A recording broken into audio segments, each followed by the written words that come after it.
रंजीत सिंह का दौर हुकूमत था। रंजीत सिंह का दौर हुकूमत था और एक हिंदू के बाजू में एक बदअकीदा रहता था। हिंदू की बीवी बड़ी खूबसूरत और हसीन थी, जमीन थी। वो बदअकीदा ने उस हिंदू की बीवी को देख लिया और देखने के बाद उस पर फरीफ्ता हो गया। वो दिमाग लगाने लगा कि किसी भी तरह से इस हिंदू की बीवी के साथ मैंने अपनी नस्सानी ख्वाहिश को पूरी करना है। उस हिंदू की बीवी से उसकी आंखें लड़ गई और उसको पाप का दिल चाहा। तो मौके की तलाश में था वो, लेकिन फिर ये हुआ कि उसको मौका नहीं मिला गांव के अंदर। तो इत्तेफाक से वो मियां बीवी दोनों जा रहे थे, उसके मैके पहुंचाने के लिए उसका शौहर जा रहा था। गरीबी का दौर था उस वक्त, तो लोगों के पास इतना मान नहीं था। तो फिर ये हुआ कि वो दोनों चले जा रहे थे। इसको जब खबर मिली तो खबर मिलने के बाद इसने सोचा कि फायदा उठाना चाहिए। ये इनके पीछे घोड़ा लेकर के चला गया। उसके शौहर से कहा कि चलो घोड़े पे बैठ जाओ। उसने कहा नहीं, मेरी बीवी साथ में, मैं कैसे बैठ सकता हूँ। कहा दोनों बैठ जाओ। कहा नहीं, मैं नहीं बैठ सकता मेरी बीवी को लेकर के। तो बीवी को कहने लगा कि तुम बैठ जाओ। उसने कहा नहीं, मैं नहीं बैठ सकती। आखिरकार ये हुआ कि जब बहुत इसरार किया, शिद्दत की, डराया धमकाया, तो उस औरत ने कहा कि मैं और मेरा शौहर तुम्हारे घोड़े पे जरूर बैठ जाएंगे, लेकिन एक शर्त है, तुम जमानत दो कि हमारे साथ बुराई नहीं करोगे, हमारे साथ गलत नहीं करोगे, बदनीयती तुम्हारे अंदर नजर आ रही, बदनीयती नहीं करोगे। उसने कहा किसकी जमानत दूं, यहां तो कोई है नहीं। इत्तेफाक से चूंकि एक दूसरे के पड़ोस में रहते रहते एक दूसरे से बातें सुनने में आती है। इस पड़ोस में तो बदअकीदा था, इस पड़ोस में गौसपा की कोई कनीज रहती थी, उससे इसकी दोस्ती थी। तो वो जो कनीज थी, गौसपा की सुन्नी कनीज, वो इसको बताती थी कि हमारे मुर्शिद गौसपाक है, उनकी करामत ये है, वो मदद के लिए आते हैं, वो इमदाद के लिए आते हैं, उनको पुकारो तो वो मदद करते हैं, और ये होता है और ये होता है और ये होता है और ये होता है और ये होता है, ये सब चीजें वो बताती थी। तो ये मजहब की मुसलमान नहीं थी, लेकिन चूंकि औलिया अल्लाह की करामत सुन सुन करके इसके दिल में गौसपा की मोहब्बत पैदा हो गई थी। तो उसकी सोचा कि मुसलमान है। अब वो तो बेचारी दूसरे मजहब की थी, समझा कि सारे मुसलमान एक जैसे होते हैं, जैसे कि आज भी दूसरे लोग समझते सब एक जैसे होते हैं, इसीलिए लोग बदगुमान भी होते हैं। अल्लाह अकबर। तो जब उसने कहा कि यहाँ जंगल में कौन है जो जिसकी जमानत दूं, एक काम करो, वो तुम्हारे जो बगदाद वाले बड़े पीर है ना, उनकी जमानत दे दो, बस मैं तुम्हारे स्वयं पर बैठ जाऊंगी अपने शौहर के साथ। अब चूंकि वो था बदमज़हब, उसने सोचा कि बड़े पीर के नाम से मेरी बिगड़ी बन रही है ना। जब तकरीर करते हैं तो कहते हैं हराम है, शिर्क है, बिदअत, लेकिन जब मुराद मिलने वाली होती तो फिर बराबर याद आते हैं। क्या हुआ, कहते ठीक है तुम्हारे जो बड़े पीर बगदाद वाले ना, बड़े पीर साहब, जब उनकी जमानत देते हैं नहीं होगा। जैसे दोनों मियां बीवी घोड़े पर बैठे, इसने निकाली तलवार और तलवार निकाल करके इसके शौहर को कत्ल कर दिया। कहते शौहर को कत्ल करके उसकी लाश गिराई और घोड़ा दौड़ाने लगा। जब घोड़ा दौड़ा रहा था तो पीछे मुड़ मुड़ कर देखती थी, पीछे मुड़ मुड़ कर देखती थी, पीछे मुड़ मुड़ कर देखती थी। उस बदबख्त ने कहा, ए लड़की, तू पीछे मुड़ मुड़ कर किसे देख रही है? तो उसने कहा, बगदाद वाले बड़े पीर साहब को देख रही है। कहा कि वाह, अब्दुल कादिर, उसको मरते हुए तो सदियां बीत गई है,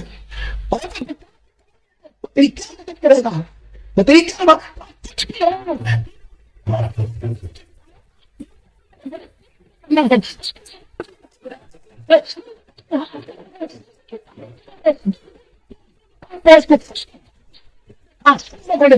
दिया। उस लड़की को नीचे उतारा और उस बदबख्त को कत्ल किया।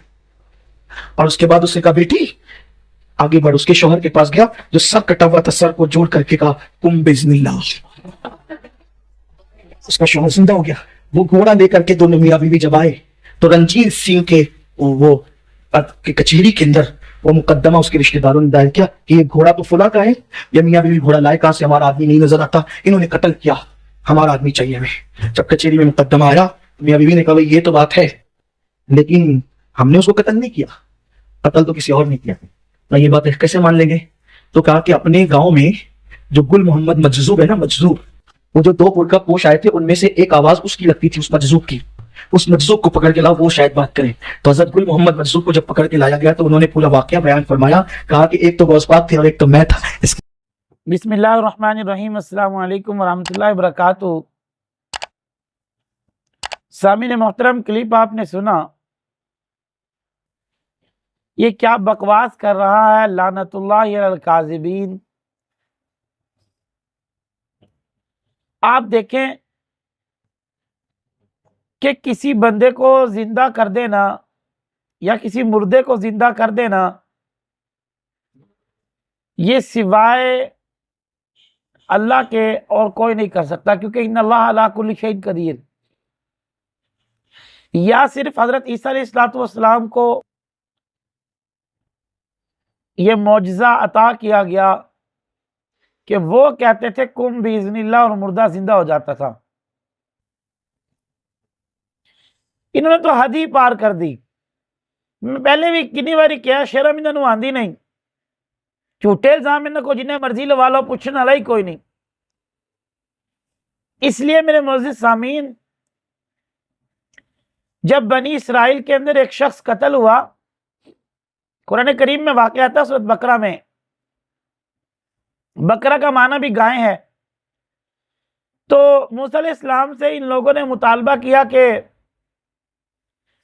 ये बंदा जिंदा होकर बताए किसने इसको कत्ल किया। तो अल्लाह रब्बुल इज़्ज़त ने हज़रत मूसा अलैहिस्सलाम को हुक्म दिया कि गाय को ज़िबा करो, इनको कहो कि गाय को ज़िबा करो और उसका टुकड़ा इसके जिस्म पर लगाओ और ये बंदा जिंदा हो जाएगा। हालांकि इन अल्लाह अला कुल्ली शैइन कदीर, अल्लाह चाहते तो कुन फयकुन कहकर काम हो जाता। लेकिन क्या हिकमत है कि तजरीज का सबक दे रहे हैं कि दर्जा बदर्जा हर चीज होती है। और ये कह रहे हैं कि एक हिंदू औरत के लिए शेख अब्दुल कादिर जिलानी आए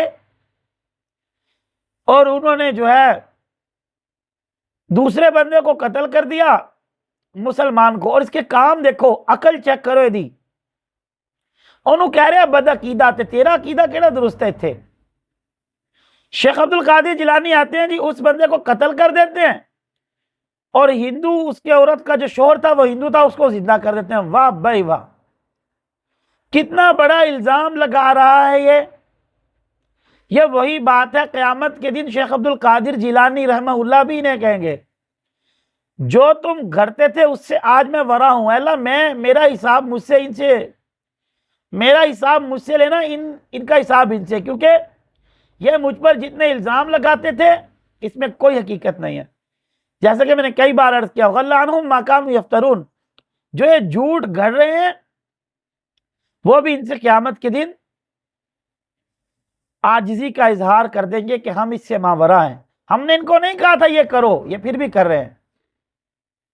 तो मेरे मोअज़्ज़िज़ सामीन, कैसे लोगों को गुमराह करते हैं और कैसी कहानियां सुनाते हैं, यह आप लोगों ने सुन ही ली।